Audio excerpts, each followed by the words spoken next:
Hello अस्सलाम guys. आपको जैसे कि मैं लास्ट टाइम इसकी अनबॉक्सिंग का तो रिव्यू दे चुका हूँ और आज हम लोग कैंपिंग पे आए हुए थे।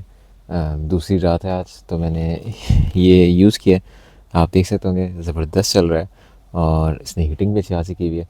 मेरे लिए काफ़ी है, मतलब एक टेबल टॉप के लिए, और ख़ास तौर पर क्योंकि मैं इस एरिया में कर रहा हूँ, सिंध वाले एरिया में, तो इसके लिए हीटिंग इतनी काफ़ी है। और मैं ये नहीं कह रहा कि मेरा पूरा टेंट ही बहुत गर्म हो जाएगा, क्योंकि उसके लिए आपको थोड़े से बड़े बर्नर चाहिए होते हैं।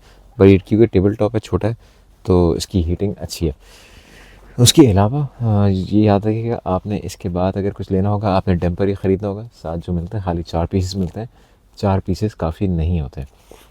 आप लोगों ने कुछ ऊपर भी लगाने होंगे।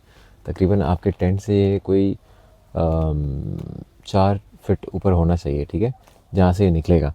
क्योंकि इसलिए कह रहा हूँ, क्योंकि उसके बाद वो तकरीबन, अगर जस्ट इन केस कोई एम्बर वगैरह आता है, जलता हुआ चिंगारी आती है, तो ये ना कि वो आपके टेंट पे गिर जाए। यूज़ करेंगे तो बहुत अच्छा है। वुड वगैरह में डाल रहा हूँ। इसके लिए मैंने कुछ ग्लव्स रखे हुए हैं।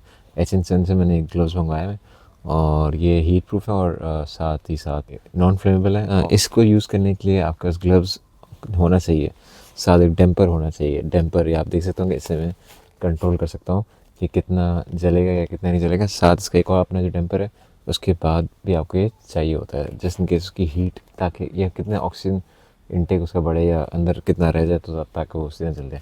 लेकिन याद रखिएगा, पूरा ऑफ़ करेंगे तो नीचे धुआं बढ़ जाएगा, तो ध्यान से कीजिएगा, या आप उससे कंट्रोल कर सकते हैं इसकी स्ट्रेंथ।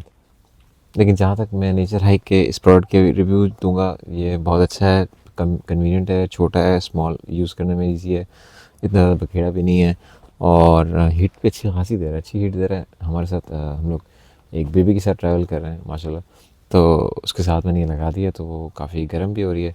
वेंटिलेट मैंने किया हुआ है, ऑफ कोर्स वेंटिलेट किया हुआ है, ये मत भूलिएगा। इसके साथ भी आपको वेंटिलेशन की शदीद ज़रूरत होती है, क्योंकि कार्बन डाइऑक्साइड बिल्डअप भी होता है और साथ ही साथ कार्बन मोनोऑक्साइड का बिल्डअप भी होगा। याद रखिएगा, कभी भी अगर आप टेम्परेचर थोड़ा सा कम खोलेंगे या आधा कंबशन का पूरा नहीं होगा, जब भी कभी भी आपका ऑक्सीजन पूरा नहीं होगा, जलेगा, या जब भी आपकी कहीं आग लगी होगी और उससे ऑक्सीजन पूरा नहीं मिलेगा, तो साथ ही एक और गैस बनती है कार्बन डाइऑक्साइड के अलावा, कार्बन मोनोऑक्साइड। और कार्बन मोनोऑक्साइड पॉइजनस है, लीथल है। तो प्लीज़ मेक श्योर कीजिएगा आपके पास कार्बन मोनोऑक्साइड के डिटेक्टर्स हो, ताकि आप इजीली आप उसे यूज़ करो, सेफ़ तरीके से यूज़ कर सको। और कार्बन डाइऑक्साइड का बिल्डअप भी होता है। कार्बन डाइऑक्साइड हमेशा नीचे ही रहती है, तो ऊपर नहीं जाती, क्योंकि हैवी होती है वो हवा से। तो नीचे आपकी वेंटिलेशन होनी चाहिए। उसके अलावा एक ऊपर भी होना चाहिए, एक नीचे एक ऊपर, इसलिए ताकि आपका सर्कुलेशन में रहे फ्रेश एयर। ये नेचर हाइक का ओवरऑल प्रोडक्ट बहुत अच्छा है। इसके अलावा अगर मैं एक चीज़ और बताऊँ आपको, इसके अंदर जो वुड के जो साइज़ है, मैं तकरीबन इतना इतना वुड डाल रहा हूँ, इतना इतना, ठीक है। तो आपको इतने थोड़ा सा आपको देखना पड़ेगा कि आपके पास वुड कटा हो, या आपके पास एक्स हो, या कुछ काटने की चीज़ हो, तो आप इसको काट सको इसको फीड करने के लिए। क्योंकि इसके अंदर बड़ी वुड नहीं आती, छोटी आती है, और आप पूरा भर भी नहीं सकते। अब जैसे कि मैंने एक थोड़ा सा ऐसे बड़ा वुड दे दिया था, हार्ड वुड। अब उसका फ़ायदा ये होता है कि देर तक चलता है, लेकिन अब उसका नुकसान ही होता है कि वो जलता थोड़ा सा आराम से। अगर वुड सूखी हुई है ऐसे मेरे पास कंपेरेटिवली, लेकिन स्टिल टाइम ले रही है, लेकिन ये अच्छा है। उसके अलावा मैं चीज़ें रख के और भी बना सकता हूँ। बल्कि इनफैक्ट अभी हमारा प्लान बन भी रहा था कि हम लोग चाय बनाएंगे। वैल्यू फॉर मनी ज़बरदस्त है। इसके ऊपर एक और वेरिएंट है जो कि अवेलेबल है नेचर हाइक पाकिस्तान के ऊपर, आप वो भी देख सकते हो। वो उससे बड़ा है, टाइटेनियम का और रेडिएट करता है हीट और सारी चीज़ें।